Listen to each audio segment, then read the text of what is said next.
This is Plant-Based Briefing, the mental health case for leaving factory farms behind, by Hussain at sentientmedia.org. And I'm Marian Erickson, your host. This is the Plant-Based Podcast where I curate, get permission, and narrate a variety of articles on plant-based and vegan living in about 10 minutes or less every weekday. I am so grateful to have permission to share content from Sentient Media. They're an amazing nonprofit news organization. So now let's get to today's Plant-Based Briefing. The mental health case for leaving factory farms behind, by Hussain at sentientmedia.org. Paula Boyle says her husband Dale didn't want to be a farmer, but when his father passed away, he found himself in possession of the family farm. Growing up, he helped raise cattle, rice, and tobacco. But together, the couple decided to transition the farm into something new, a chicken farm, and that's when their problems began. It's a story common to the contract chicken farming business. The Bowles were told by Tyson that raising broiler chickens would allow the couple to make easy money in retirement. Instead, they found themselves spiraling into debt, struggling to stay afloat while Tyson continued to profit. "I considered ourselves indentured servants because that's the way we were treated," says Paula Bowles. Bowles says she and her husband didn't just suffer financially. Raising broilers for Tyson jeopardized their mental health and strained their marriage. For the Bowles, the path out of that crisis was to become one of the few early adopters to transition out of raising livestock, converting their chicken houses to greenhouses.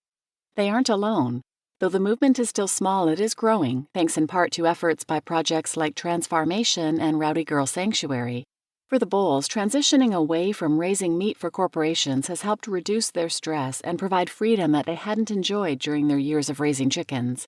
In part, that's because, contrary to what they were told by Tyson, the business of raising chickens for the poultry conglomerate controlled their lives. Paula recalls having to get up at 3 a.m. to check on the birds in the sheds any time an alarm would go off, alerting them to something amiss. The demand was so great that Dale Bowles even missed their son's college graduation, as he was unable to leave the farm. Factory farming linked to stress. In 2018, the CDC identified farmers as the occupation with the highest rate of suicide. While that specific finding was retracted due to an inaccurate interpretation of the data linked here, mental health struggles to remain a challenge in the agriculture industry. As a therapist focused on serving farmers in rural Minnesota, Ted Matthews has first-hand experience with the mental health crisis in farming.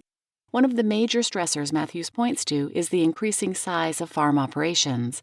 Not that long ago, if you had 100 or 200 cows, you were a big dairy, he says. But today, some dairies have tens of thousands of cows.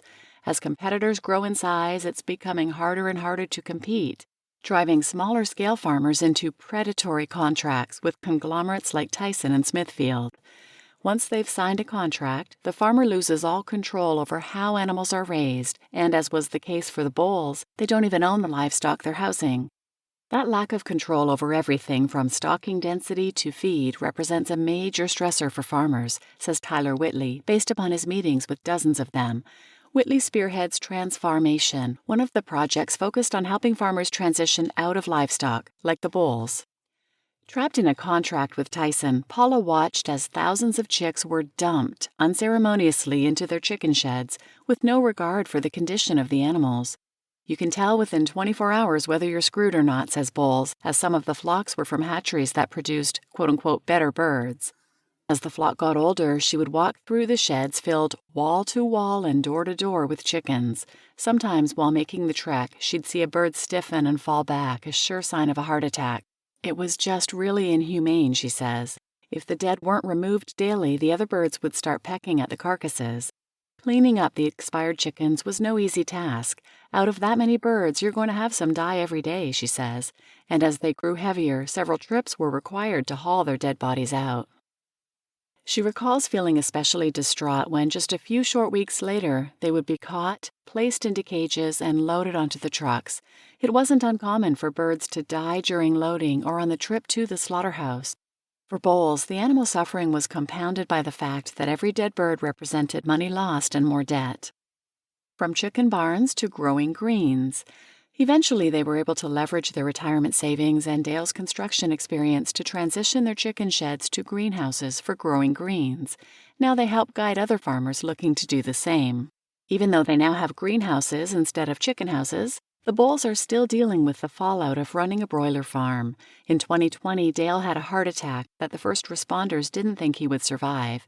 The cause? Stress-induced heart damage that Paula believes was from their time running the chicken farm.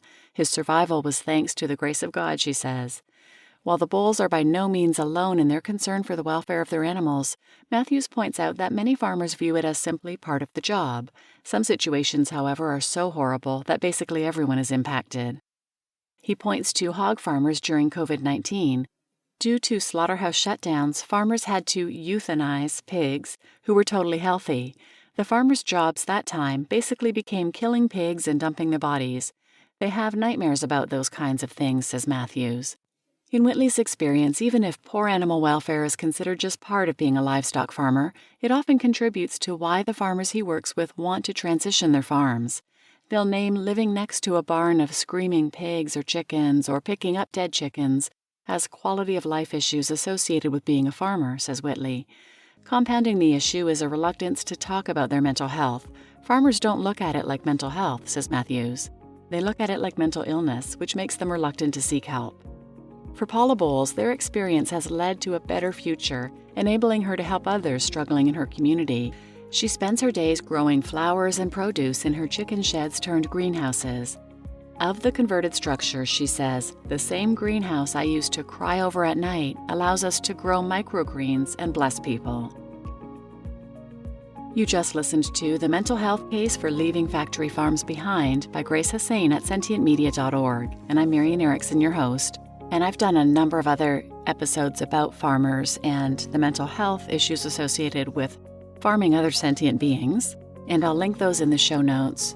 But if you want to go to plantbasedbriefing.com, click on episodes, there's a search field there and you can just put farmer and find those as well. But some of them I'd recommend are number 57, The Honest Truth, an interview with a former dairy farm worker. 290, more meat farmers are switching from cows to plant-based agriculture. And this one's really good. It's a two-parter, 329 and 330. Who would want to be a farmer? The burden on mental health. 426, Disrupting Dairy, how one former cow farm successfully shifted to oat milk production. 439, Chicken farmers are speaking out against the rise of corporate agriculture. 467, A Bovine Sophie's Choice. And 613, Behind the Curtain of Contract Chicken Farming. And if you're interested, there's a great short film just 15 minutes long called 73 Cows, about the first farmer in the UK to make the transition from beef farming to plant farming. It's a beautiful film. I'll link that in the show notes as well. So please share this episode with anyone who might benefit, and thanks for listening.